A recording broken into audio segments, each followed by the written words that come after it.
Mr. Hakeem Jeffries, the Democrat, seemingly has figured out why the Democrats struggle so often when they finally get into office. Take a look at what he had to say. The pattern over the last 30 years has been that Democratic presidents inherit an economic disaster, and then we have to meet the urgency of the moment to turn things around for the American people. That is what took place when Bill Clinton replaced George H.W. Bush, inheriting a recession that he turned around and created more than 20 million good-paying jobs, and even a budget surplus. That is certainly what took place when President Obama inherited the Great Recession from the previous Republican administration and then turned things around, creating over 14 million good-paying jobs, making sure that more than 20 million Americans who previously had no coverage had high-quality, affordable health care. And of course, cutting the deficit from 1.5 trillion to 500 billion, cutting it by $1 trillion. And that is what is happening right now. We inherited a disaster from the previous president. A disaster on COVID and a disaster on the economy. And so, as my colleagues have indicated, we have had to collectively act with urgency because we care about everyday Americans. Wow. The pattern over the last 30 years has been the Democrat president inherit an economic disaster, and then we have to meet the urgency of the moment to turn things around for the American people. You know, there's a problem with that sentence. He said it as if they've met the urgency. They haven't even begun to address the urgency. This is absolutely hilarious to me. Now, on the substance of what he said, well, he's wrong on the substance, but on the overarching point, he says that when Democrats get into office, they inherit a terrible situation. Is that true? Well, over these past several decades, that is. Barack Obama came in with the Great Recession in place. The previous president had a great hand to play in that. And Joe Biden came in with Donald Trump's mishandling of COVID, which largely contributed, although not to the degree that a lot of people expected, to his demise in the presidential race against Joe Biden. Joe Biden came in and inherited that from him. But there's something similar between the both of them, that being Joe Biden and that being Barack Obama. First of all, you don't get a mulligan for that. That rings hollow on the ears of the American people. They don't give a fuck what it is. We don't give a fuck what it is that you've inherited.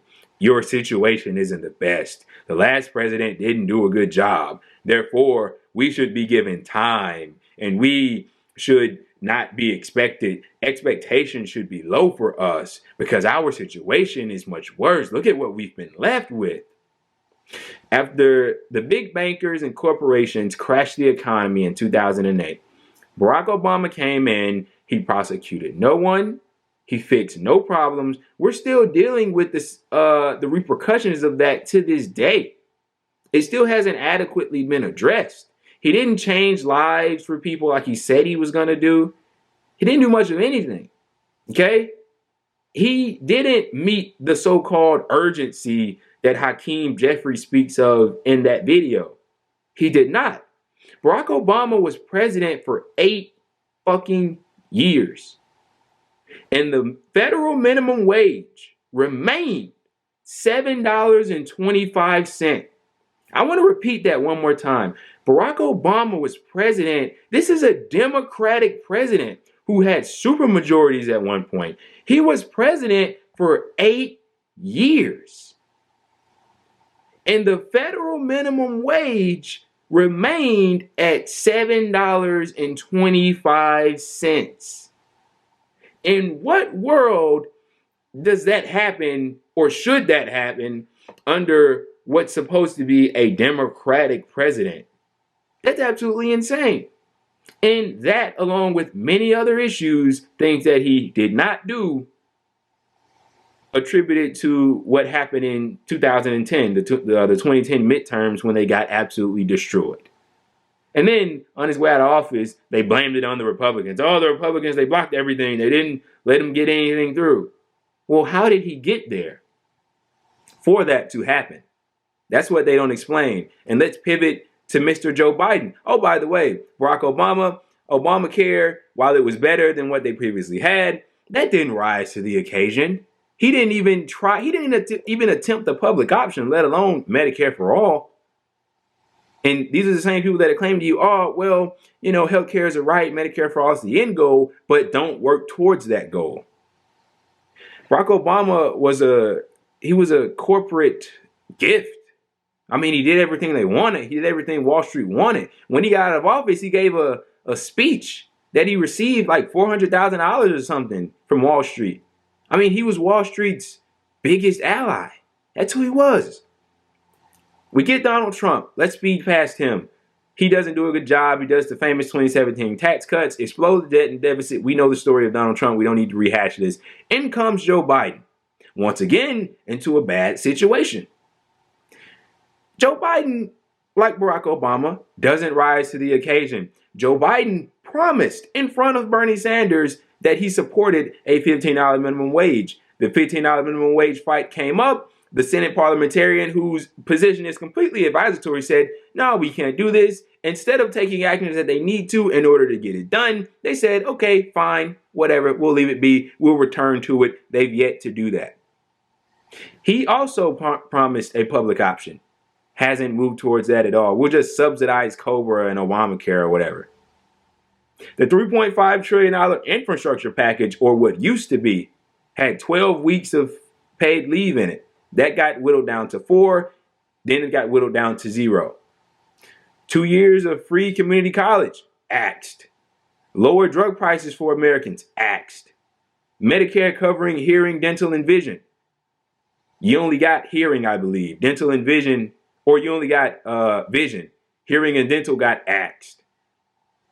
I mean, how? I'm confused here. He's saying that they have to meet the occasion as if they're doing that.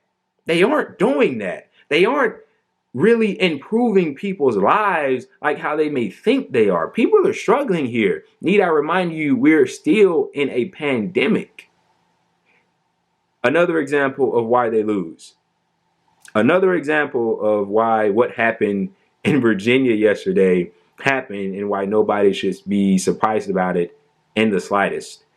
Look, with this type of thinking, they're going to be losing for the next who knows however many years, but it's absolutely hilarious that he comes out here and says this as if, you know, they should get some kind of, you know, people should feel bad for them. And, oh, yeah, I mean, they had a bad situation. No one cares. Rise to the occasion, help people out, improve their lives, or shut the fuck up.